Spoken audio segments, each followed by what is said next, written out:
Subscribe to Life Stories to begin today's journey.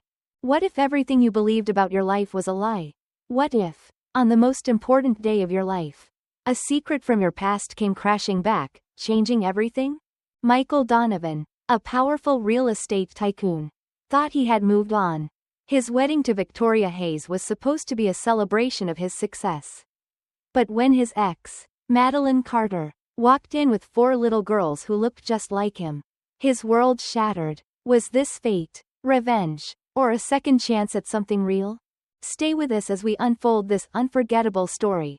Subscribe to Life Stories to begin today's journey. The Hudson Grand Hotel Ballroom was a masterpiece of grandeur. A place where opulence wasn't just displayed but woven into the very fabric of the evening. Crystal chandeliers hung from the vaulted ceiling, their dazzling glow casting a golden light over the gathered elite. Everywhere I turned, men in finely tailored suits and women in silk gowns whispered behind crystal glasses of champagne, their eyes alight with the kind of intrigue that only an event of this scale could inspire. Tonight, all of New York's high society had gathered for one reason: to witness the wedding of Michael Donovan. A man who, just a few years ago, had been written off as a failure. And yet, against all odds, he had clawed his way back, turning a shattered life into an empire that now stood unchallenged. His story, a modern tale of redemption and power, was one that people both admired and envied. And beside him, standing at the altar, was Victoria Hayes, a woman of impeccable lineage, admired for her elegance and envied for her connections. To the guests, their union was a perfect match, power and wealth, hand in hand, an alliance destined to dominate. But beneath the polished veneer of the evening, something darker lingered in the air. Michael wasn't just here to marry Victoria. No, there was another reason he had chosen this grand stage. He wanted someone to see him standing victorious.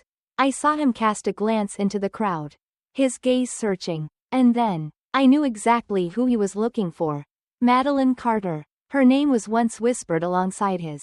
Their love, the kind of reckless, all-consuming passion that young hearts believe will last forever. But she had left him when he needed her most, walking away 3 years ago when his life had crumbled around him. He had been nothing back then, a man drowning in debt, his dreams reduced to rubble, and she had abandoned him to face it alone. Now, as he stood here, a man reborn, Michael wanted her to witness what she had lost. He wanted her to feel regret, to know that she had let go of a man who had become untouchable. He leaned slightly toward Victoria, his lips barely moving as he whispered something. But I caught the faint smirk that tugged at his mouth. Today, you'll know what real loss feels like. The ceremony proceeded without flaw at first.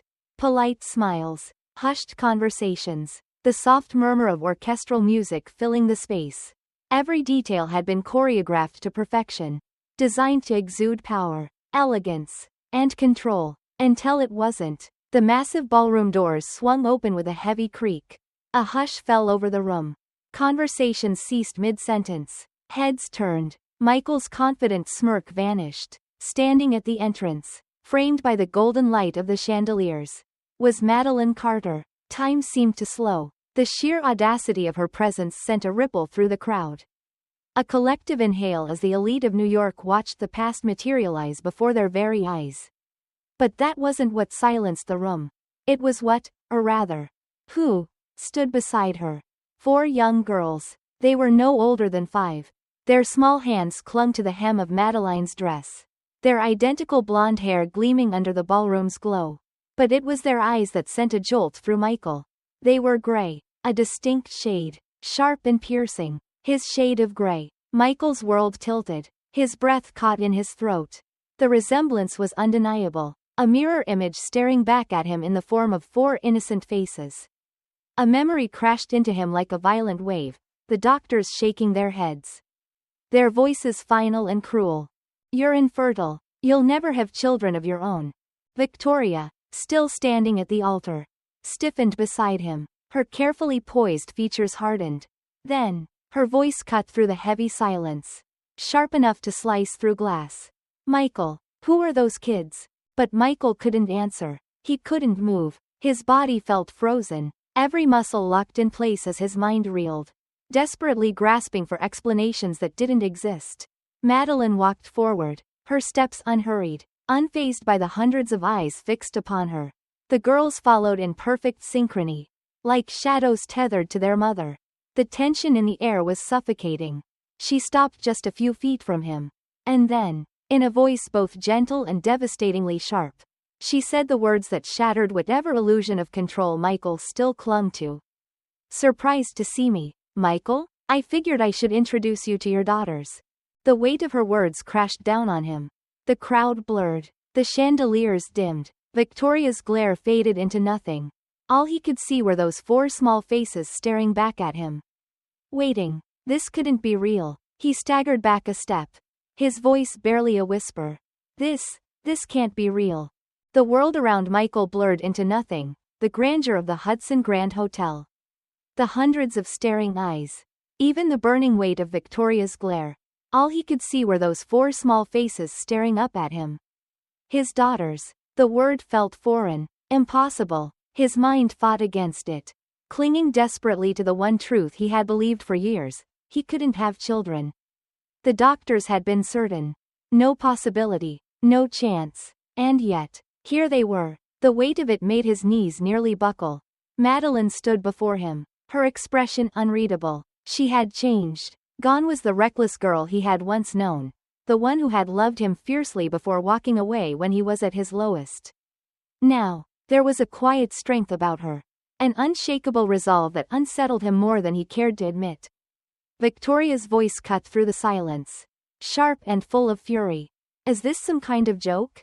Her nails dug into his arm, her perfectly manicured fingers tightening as if she could physically demand an answer from him.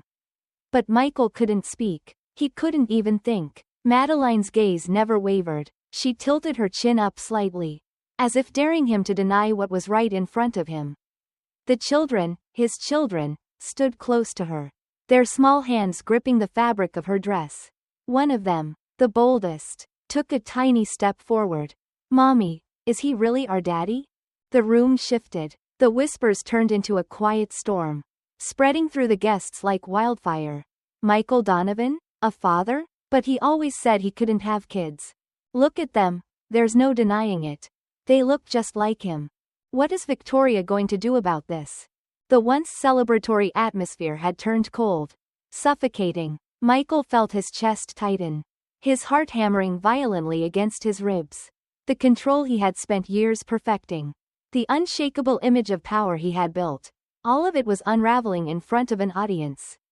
Veronica snapped. Her heels clicked furiously against the marble floor as she stormed toward Madeline. Her face contorted with barely restrained rage. "You don't get to just waltz in here, dragging these kids along like some kind of spectacle," she sneered. Her voice a low hiss meant only for Madeline. "Who even are you?" Madeline didn't flinch. She didn't even glance at Victoria. Instead, her focus remained locked onto Michael. Her next words were meant for him and him alone. "They deserve answers, Michael." The challenge hung heavy in the air.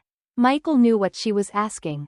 She wanted him to acknowledge them, to accept this reality, to look at those 4 little girls and admit what he already knew deep in his bones. But he wasn't ready. His heart pounded violently, his mind racing through memories he had buried long ago.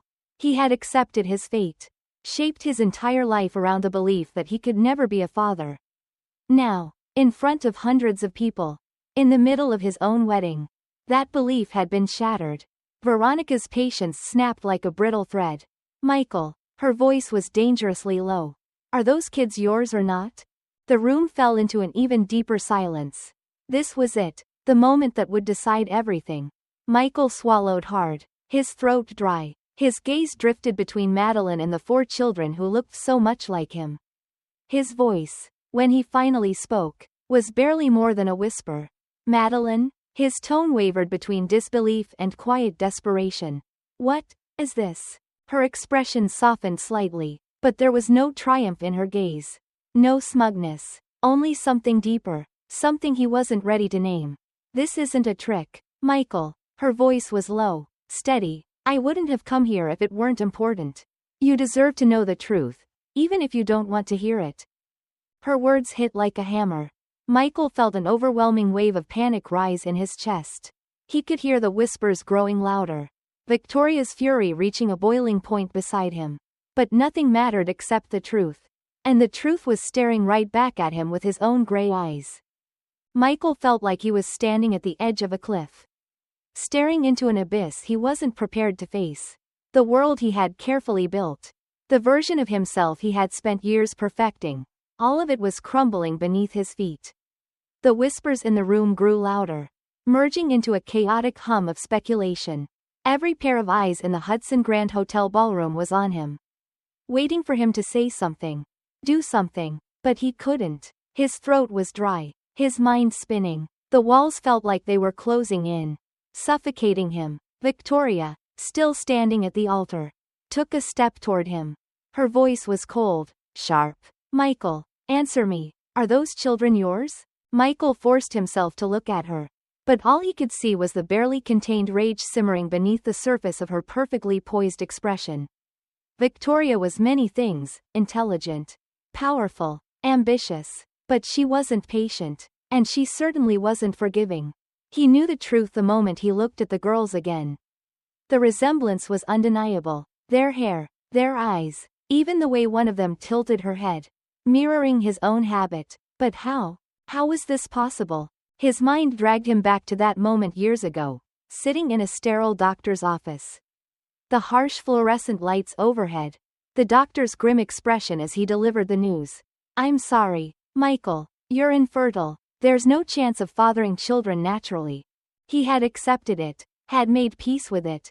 He had built his entire life around that truth, convinced that fatherhood wasn't part of his story. Yet here they were, 4 living, breathing contradictions to everything he had believed. His hands clenched at his sides, his pulse hammering in his ears. Michael. Madeline's voice was quiet, but it carried enough weight to slice through the storm raging inside him. She was still standing there, unshaken, her posture composed, but he could see something in her eyes now. Something soft, painful. This wasn't a game to her. She wasn't here to humiliate him. She had come because this mattered. Victoria's patience finally snapped. Her heels clicked furiously as she stormed forward, stepping between Michael and Madeline. Is this some kind of stunt? She hissed, her blue eyes flashing with fury. You show up to our wedding, dragging these kids in here like some soap opera twist? Who the hell do you think you are? Madeline didn't even blink. She didn't flinch under Victoria's rage. She didn't cower or back down. Instead, she looked past Victoria, straight at Michael. We need to talk. Alone.